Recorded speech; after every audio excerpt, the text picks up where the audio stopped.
This episode from the life of Sherlock Holmes will be transmitted to our men and women overseas by shortwave and through the worldwide facilities of the Armed Forces Radio Service. Petri Wine brings you Basil Rathbone and Nigel Bruce in the new adventures of Sherlock Holmes.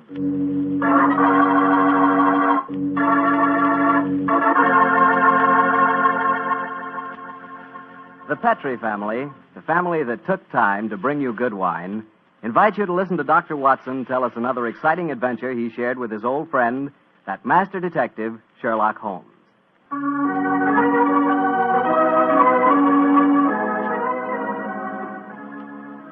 Well, here's the patio of Dr. Watson's Northern California bungalow, but where's the doctor? Here I am, Mr. Bartell, out in the garden. Okay, I'll be right there. Oh, sitting by the fish pond, huh, Doctor? Yes, my boy, it's rather pleasant out here for a change. Has it ever occurred to you how stupid the expression of a goldfish is, Mr. Bartell? Well, I can't say I've ever given it much thought, Doctor. Why? You see this foolish little fellow here with his silly little mouth opening and closing as though he were constantly astonished? What is this? I thought you were a fish lover. Yes, I am. But as I was brooding over tonight's story, that goldfish seemed to be making faces at me as though it was trying to remind me of how my face must have looked on a certain June evening in 1890. It sounds to me as if you're going to tell a story against yourself, Doctor. I am, young fellow, my lad. What happened? One Sunday morning in 1890, I dropped round to visit my friend in Baker Street.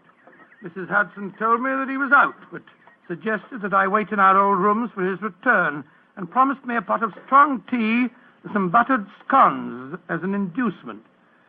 As I walked into the sitting room, I was astonished to see Holmes standing there, a bag in one hand and a coat in the other. My dear chap, how are you? I'm fine, Holmes. I'm surprised to see you, though. Mrs. Hudson told me that you were out. I have been, Watson, on a case. I just returned by my private entrance for some necessary apparatus. Oh, could I come with you? My wife's away, you know, but my practice is quite slack at the moment. Not even my trusty old friend Watson can accompany me on this case. It's a ticklish business. The fate of 2 nations hangs in the balance. I must work alone. Sorry to leave you like this, old fellow. Goodbye. Oh, wait a minute. Mrs. Hudson's making me some tea and some buttered scones. Can't you wait and share them with me? Huh? Good old Watson.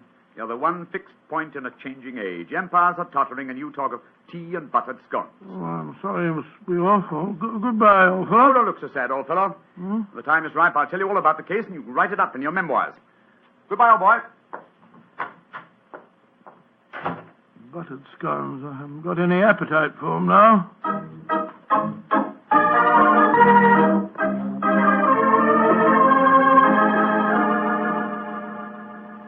Did you enjoy the scones, Dr. Watson? Oh, I'm afraid my appetite disappeared when Mr. Holmes left. It did it? I see you've eaten them all just the same. What? Oh, yes, so I did. Oh, I've got a surprise for you, Doctor. Inspector Lestrade is downstairs. Oh, is he? He came to see Mr. Holmes, but when I told him he was out, the inspector said he'd like to see you. Oh, he did? Oh, splendid. I'll ask him to come up, please, will you, Mrs. Hudson? Aye, sir. Will you come up, please, Inspector? Thank you, Mrs. Hudson. Can I butter you up a few more scones? No, thank you. I really couldn't eat them. I'll just go and make some more the same. You'll eat them if I fix them, Doctor. No, really, thank you. There you are, Lestrade. Hello, Dr. Watson. Here's a pretty kettle of fish and no mistake. Huh? What's the trouble? Well, I want Mr. Holmes' help on a most important case. Where's he gone?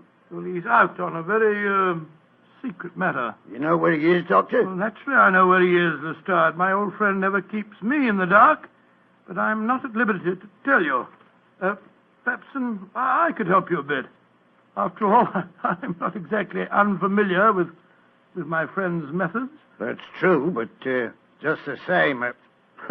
Oh, well, Doctor, 2 heads are always better than one, even if one is a sheep's head, as my old mother used to say. Are you suggesting that I'm a sheep's head? No, I'm not suggesting anything, Doctor. I'm just telling you what my old mother used to say. I'm really not very interested in what your old mother used to say. And now, Lestrade, your problem, please. Well, it's simple enough, Doctor.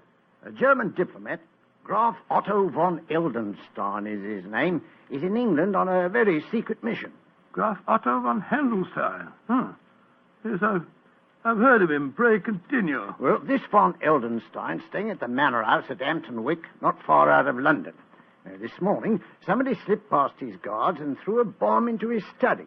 His secretary was killed, and he would have been too, if it hadn't been that he'd left the room a few minutes earlier. Well, these second-hand investigations are very little use, Lestrade. We must both go down to the Manor House at Hampton Wick and examine the situation on the spot. All right. Get out the timetable and look up the next train, will you? Yeah. And while you're doing that, I'll go and tell Mrs. Hudson where I'm going. All right, you are, Doctor.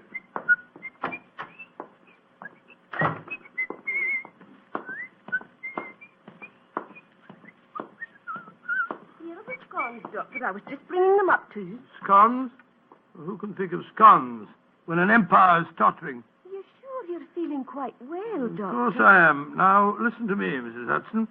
If Mr. Holmes should return, please tell him that I've gone to Hampton Wick with Inspector Lestrade to investigate the von Heldenstein business.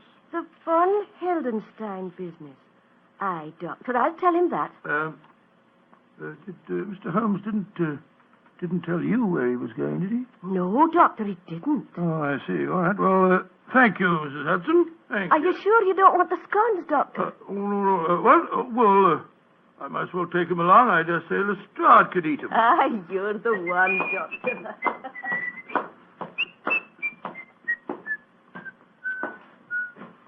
Yes, I suppose this is rather exciting. Just the same, I wish I knew what Holmes was doing at this moment.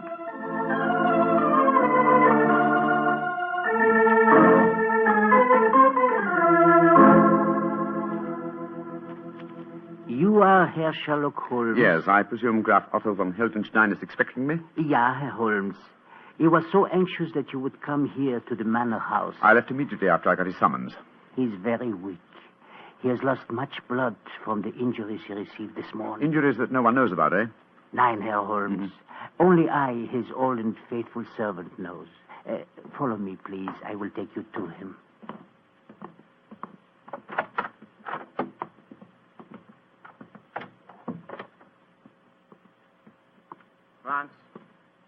Franz, is that you, Franz? Ja, Herr Graf. And with me is Herr Sherlock Holmes. Oh.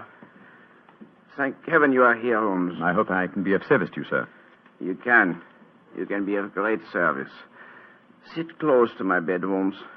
I have not much strength to speak. I'm listening, Herr Graf.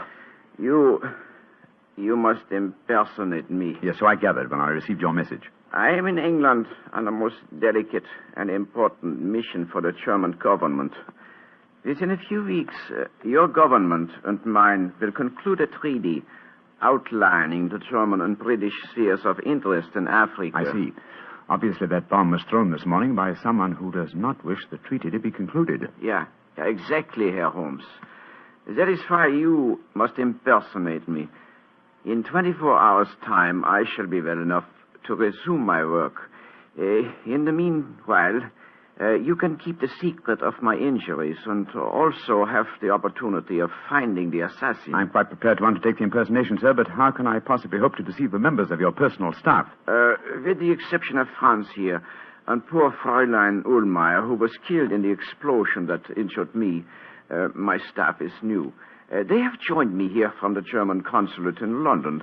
They will believe that you are me. Very well, sir. I'll try it. I have heard of your skill in the art of disguises, and also it seems to me we are not so unlike each other. I was about to comment on that fact myself, sir. Yes, I think that a moustache and side whiskers will work wonders. If I can make the accent reasonably convincing... I will coach you, my friend. Splendid. Help me off with my coat, will you, Franz? Get me towels and a mirror. Jawohl, Herr Holmes. And while I'm applying my makeup, Herr Graf, perhaps you will be so good as to give me the complete circumstances regarding this morning's attempt on your life. If I'm to impersonate you successfully, I must have all the facts at my fingertips.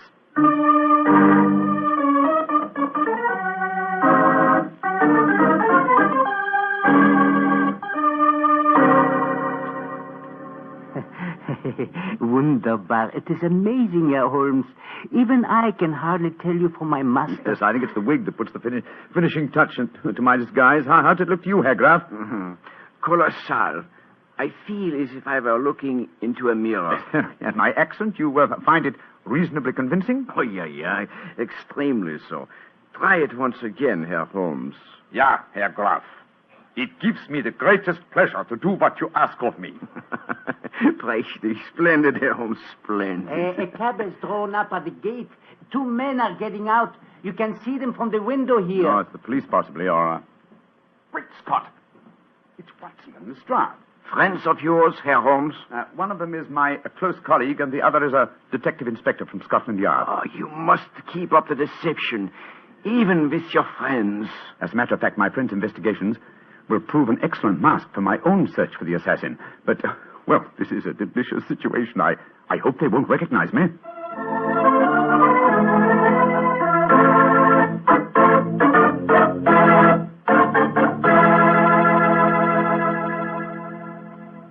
I am Graf Otto von Heldenstein, gentlemen. You wish to see me? How do you do, sir? My name is Watson, Dr. Watson, and this is Inspector Lestrade of Scotland Yard. How do you do, sir? Inspector, Dr. Watson, may I ask if I have the great distinction of addressing the Dr. Watson, friend of Sherlock Holmes? Oh, I'm very flattered that you know me, Herr Graf. But who does not know the great Dr. Watson? In my country, many people think that you are the real brains of the combination. Tell me, Herr Doctor, is that true? Well, I wouldn't exactly say that, sir. Of course, you have both come here to investigate what occurred this morning. Yes, we have, sir.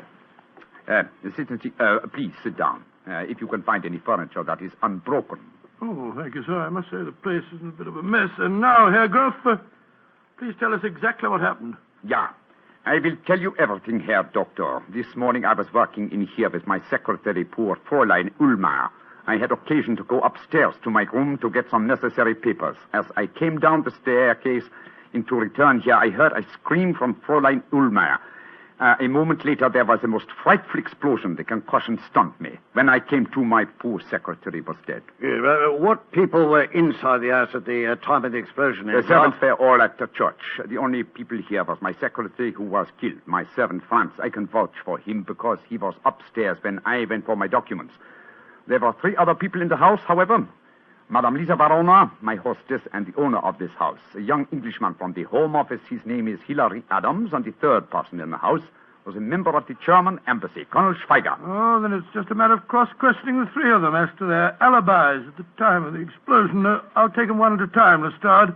Ring for that servant fellow. What was his name? Franz. Franz, that's the name. This is a rare privilege to watch a master detective at work. Yes, Herr Graf. I shouldn't be surprised if my methods teach you quite a bit about the art of detection.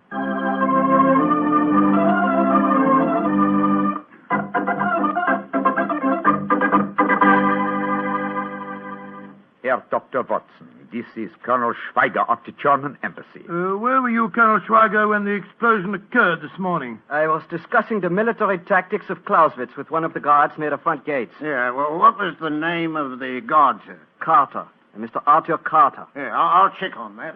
Thank you, Colonel Schweiger. Please ask Madame Lisa Verona to come in with us.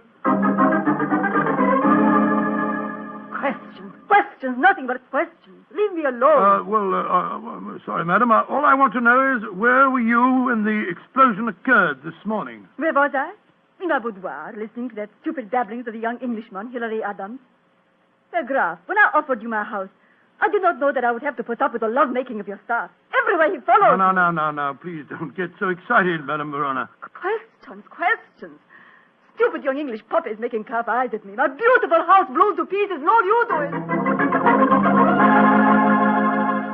Mr. Adams, where were you when the explosion occurred? In Madame Verona's suite. You swear to that? Of course I do.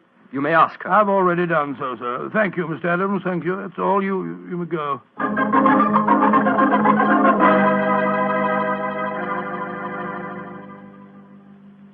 Well, Lestrade, did you check on Colonel Schweiger's alibi?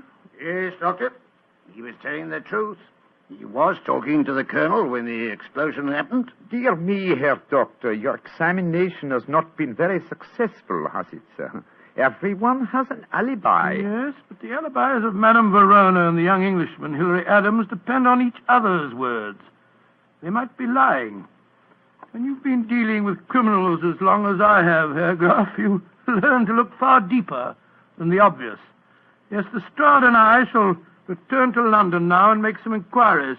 You will hear from me, sir, before the day is over.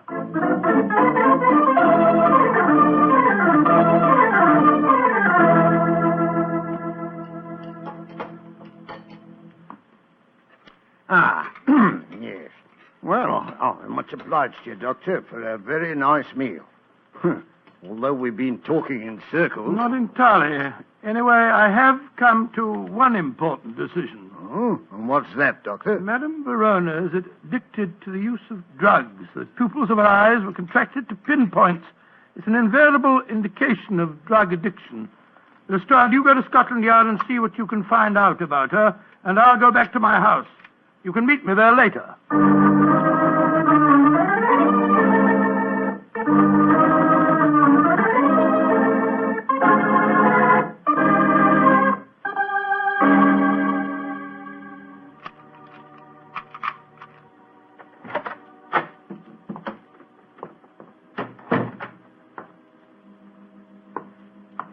I wish Mary wasn't away. It's the cook's night out, confound it. I can't see a thing. I'll strike a match. That's better. Hello? Who's that in the drawing room? Who is it? Watson! I thought you'd never come. Holmes, where on earth do you spring from? Never mind that, old chap. I've come to warn you. Keep out of the von Heldenstein business if you value your life. Well, how did you know that I was working on the case? I'm not to tell you now, but I implore you. Keep out of it. There are dangerous forces at work. Forces that would snuff out your life without a thought. Please believe me, old chap. And do as I... Quick, Watson! Under the dining room!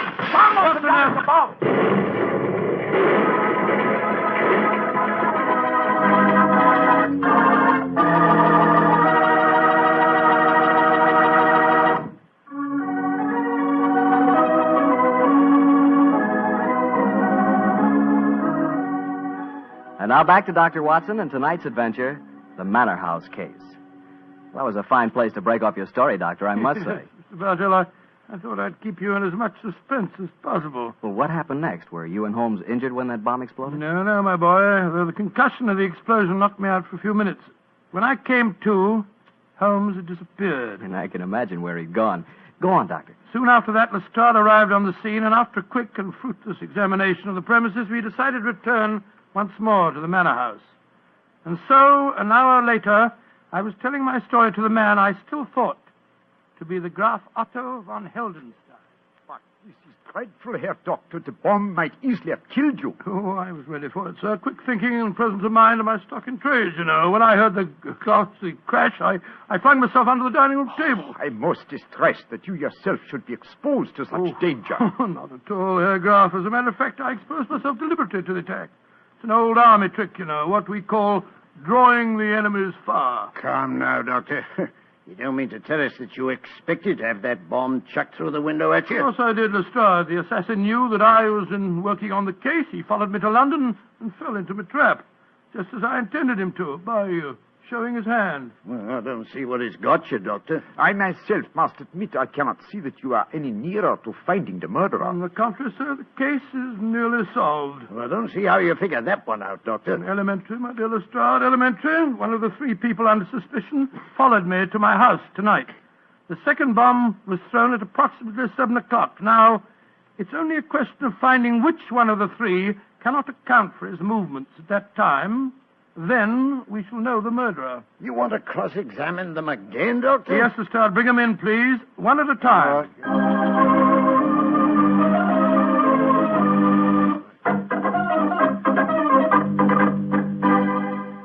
Colonel Schweiger, where were you at 7 o'clock tonight? Discussing the military tactics of Clausewitz with Mr. Carter of the Home Office Guards. Great Scott, that's what you were doing at 11 o'clock this morning, too.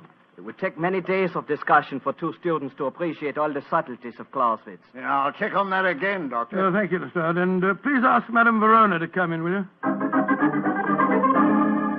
Questions, and still more questions. Where have all that 7 tonight, you ask me? I was listening to more babblings from that stupid young Englishman. Ask him for yourself. Mr. Adams, where were you at 7 tonight? With Madame Verona in her boudoir. There is a curious sameness about the pattern of life in this house, is there not, Herr Doctor?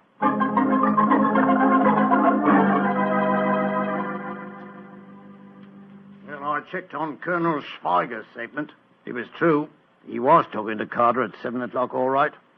Well, could the other two account for themselves, Doctor? Oh, once again, they alibied for each other, but this time I begin to doubt them. Oh, why do you say that, Herr Doctor? Well, I would accept Madame Verona's alibi for young Adams. Obviously, she loathes the boy and wouldn't perjure herself for him. On the other hand, he worships her, and I'm certain that he wouldn't have any scruples about lying to provide an alibi for her. Well, you've got a point there, Doctor. Yes, I regard her with great suspicion. Yeah, come in. Yes, Mr. Adams? Dr. Watson, I've been worrying about Madame Verona. I was afraid you wouldn't believe my alibi for her. Indeed? I have another, an unbiased witness who can testify that Madame Verona was in this house at 7 tonight. Come in, Franz. Jawohl, gnädiger Herr. Franz, did you see Madame Verona at 7 tonight? Yeah. I take up 2 glasses of sherry to her. It was a few minutes before 7. Thank you, Franz. Thank you, Mr. Adams. I appreciate your concern. You may go. Seems to me we're still traveling in circles, Doctor. On the contrary, my dear Lestrade, the case is solved. Indeed. You astonish me, Herr Doctor. Who is the guilty party? You'll know in a minute, sir. Lestrade, bring the 3 suspects in here, please. Oh, sir. When they are assembled, I will give you the solution to the mystery.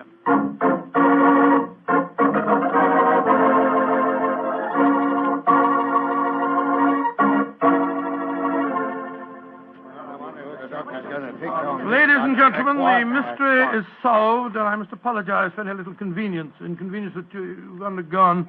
You, Madame Verona, you, Colonel Schweiger, and you, Mr. Adams, have all unshakable alibis. Therefore, the solution's obvious.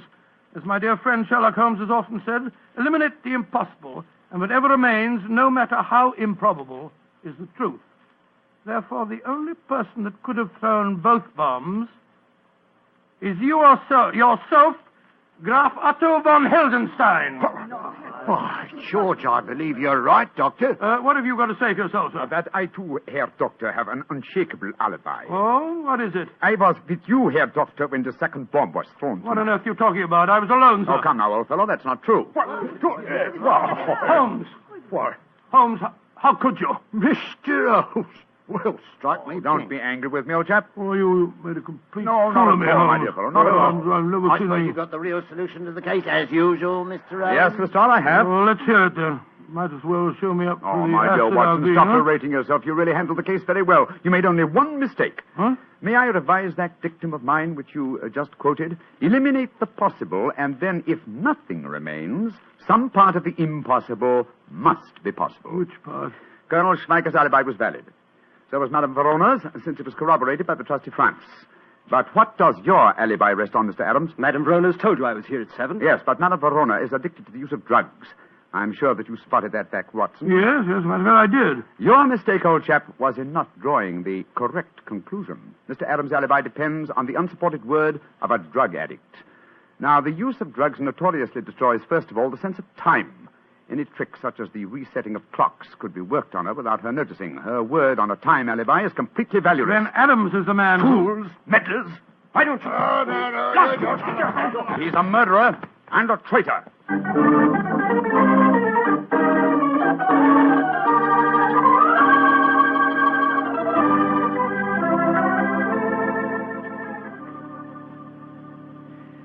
Well, now that we're back in Baker Street, Watson, I may as well tell you that I had my suspicions of Adams from the first. Well, you did? Why? Well, my brother Mycroft had told me that he was suspected of being a traitor at heart.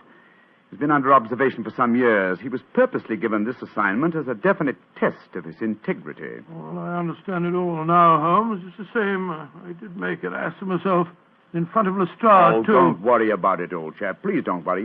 You always can correct that impression, you know. Yours will be the last word. Oh? How do you mean? Well, when you come to write this story in your memoirs, my dear fellow, you can always do a little, what shall we say, re-editing of your own parts. Posterity never need know.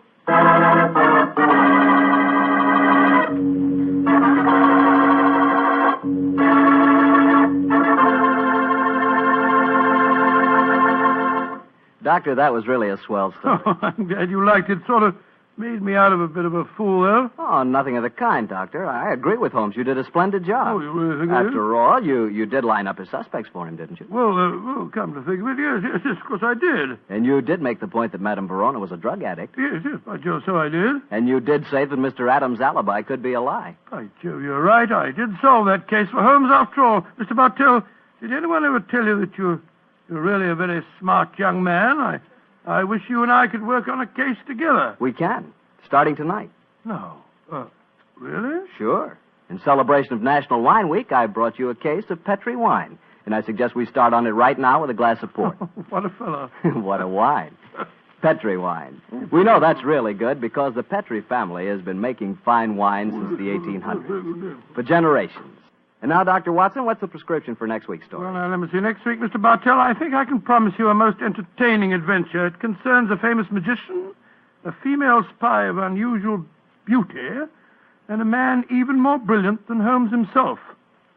His older brother, Mycroft. Sounds terrific, Doctor. And before we say goodnight to our friends, I want to remind them that our men overseas need the Merchant Marine to bring them back home. The Merchant Marine got them there, and it'll bring them back, if you help. Right now, the Merchant Marine needs experienced mates, engineers, ABs, firemen, oiler water tenders, and chief cooks. If you qualify, write or wire collect at once to Merchant Marine, Washington 25, D.C. Bring the boys home.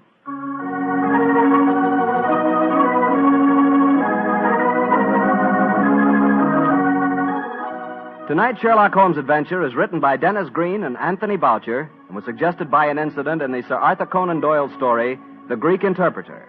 Mr. Rathbone appears through the courtesy of Metro-Goldwyn-Mayer and Mr. Bruce through the courtesy of Universal Pictures, where they are now starring in the Sherlock Holmes series.